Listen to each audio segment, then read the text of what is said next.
हरे कृष्णा। जय श्री कृष्ण मित्रों, जय श्री कृष्ण, जय श्री कृष्ण मित्रों। पिछले वीडियो में हमने भगवत गीता के 14 अध्याय के महात्म्य के बारे में जाना था। आज के इस वीडियो में उससे आगे बढ़ते हुए हम भगवत गीता के 15वें अध्याय के महात्म्य के बारे में जानेंगे। तो आइए अब आगे बढ़ते हैं।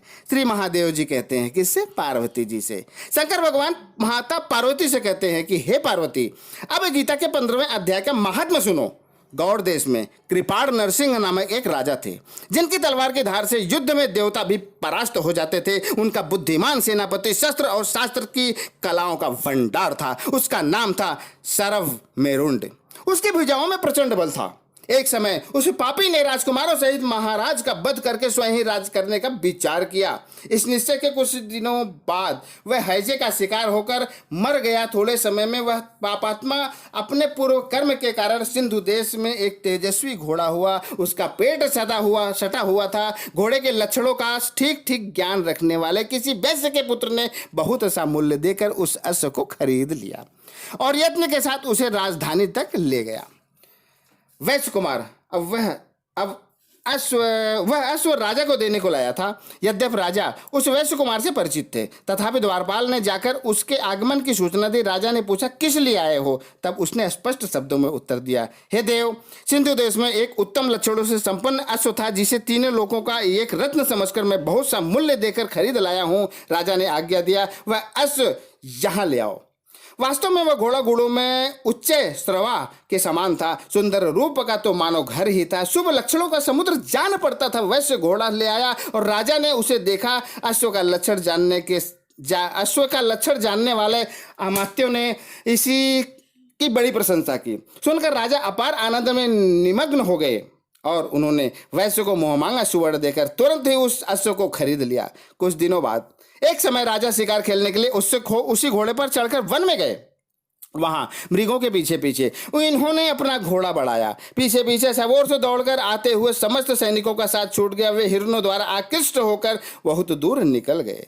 व्यास ने उन्हें व्याकुल कर दिया। तब वे घोड़ों से उतरकर जल की खोज करने लगे। घोड़ों को तो उन्होंने वृक्ष की डाली में ही बांध दिया और स्वयं एक चट्टान पर चढ़ने लगे। क्या? घोड़े को तो उन्होंने वृक्ष की डाली में बांध दिया और स्वयं एक चट्टान पर चढ़ने लगे। कुछ दूर जाने पर उन्होंने देखा कि एक पत्ते का टुकड़ा हवा से उड़कर शिलाखंड पर गिरा था। उसी में गीता के 15वें अध्याय के आधा श्लोक लिखा हुआ था। राजा उसे बांचने लगे। उनके मुख से गीता के अक्षर सुनकर घोड़ा तुरंत गिर पड़ा और अश्व शरीर को छोड़कर तुरंत दिव्य विमान पर बैठकर वह स्वर्गलोक को चला गया।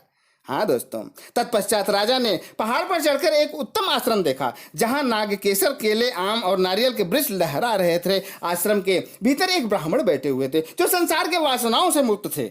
राजा ने उन्हें प्रणाम करके बड़ी भक्ति के साथ पूछा, हे ब्राह्मण, मेरा अश्व जो अभी अभी स्वर्ग को चला गया है, उसमें क्या कारण है? राजा की बात सुनकर त्रिकालदर्शी, मंत्रवेत्ता एवं महापुरुषों में श्रेष्ठ विष्णु शर्मा नामक ब्राह्मण ने कहा, हे राजन, पूर्व काल में तुम्हारे यहाँ जो सर्व मेरुंड नामक सेनापति था, वह तुम्हें पुत्रों सहित मारकर स्वयं राज हड़प लेने को तैयार था। इसी बीच में हैजे का शिकार होकर वह मृत्यु को प्राप्त हो गया। उसके बाद वह उसी पाप से घोड़ा हुआ था। यहाँ कहीं गीता के 15वें अध्याय का आधा श्लोक लिखा मिल गया था। उसे ही तुम बांचने लगे। उसी को तुम्हारे मुख से सुनकर वह अश्व स्वर्ग को प्राप्त हो गया। हाँ दोस्तों, तदनंतर राजा की पार्श्ववर्ती सैनिक उन्हें ढूंढते हुए वहां आ पहुंचे। क्या? तदनंतर राजा के पार्श्ववर्ती सैनिक उन्हें ढूंढते हुए वहां आ पहुंचे। उन सबके साथ ब्राह्मणों को प्रणाम करके राजा प्रसन्नतापूर्वक वहां से चले गए और गीता के 15वें अध्याय के श्लोकाक्षरों से अंकित हो उसी पत्रों को बाँच कर प्रसन्न होने लगे। उनके नेत्र हर्ष से खिल उठे थे। घर आकर उन्होंने मंत्रवेत्ता मंत्रियों के साथ अपने पुत्र सिंहवल को राज सिंहासन पर अभिषिक्त किया और स्वयं 15वें अध्याय के तप से विशुद्ध चित्त होकर मोक्ष प्राप्त कर लिया। तो दोस्तों, यह था भगवत गीता के 15वें अध्याय के महात्म्य। अगले वीडियो में हम फिर मिलेंगे भगवत गीता के 16वें अध्याय के महात्म्य के साथ। तो आज के लिए सिर्फ इतना ही। अगले वीडियो में हमारी फिर मुलाकात होगी। तब तक के लिए जय श्री कृष्ण।